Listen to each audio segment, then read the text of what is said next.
স্বৈরাচার পতনের পর গঠিত অন্তর্বর্তী সরকারের ৯ মাস পেরিয়ে গেছে, কিন্তু এরই মধ্যে দেশে আশঙ্কাজনক হারে বেড়েছে মব জাস্টিস, অর্থাৎ আইন নিজের হাতে তুলে নেওয়ার প্রবণতা। ফ্যাশন ব্র্যান্ড মানে আর্ট।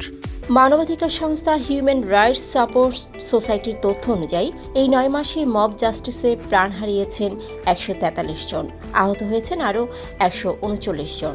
গত ১০ বছরে এই সংখ্যা দাঁড়িয়েছে ৭৯২ জনে। শুধু ২০২৪ সালে প্রাণ গেছে ১৭৯ জনের, যা এক বছরের সবচেয়ে বেশি।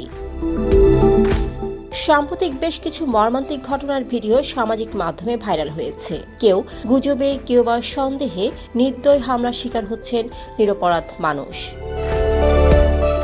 মব অর্থ উচ্ছৃঙ্খল জনতা যারা আইনের অপেক্ষা না করে নিজেরাই বিচার করে, আর সেটাই আজ বড় চ্যালেঞ্জ হয়ে দাঁড়িয়েছে নিরাপত্তা ব্যবস্থার সামনে। আইন শৃঙ্খলা বাহিনী বলছে তারা প্রতিটি ঘটনার তদন্ত চালিয়ে যাচ্ছে, তবে বিশ্লেষকরা বলছেন মব জাস্টিস বন্ধে প্রয়োজন আইনের কার্যকর প্রয়োগ ও সচেতনতা। ডেস্ক রিপোর্ট, সারাদিনের সংবাদ। ফ্যাশন ব্র্যান্ড মানে Art. Men's, ladies and kids wire.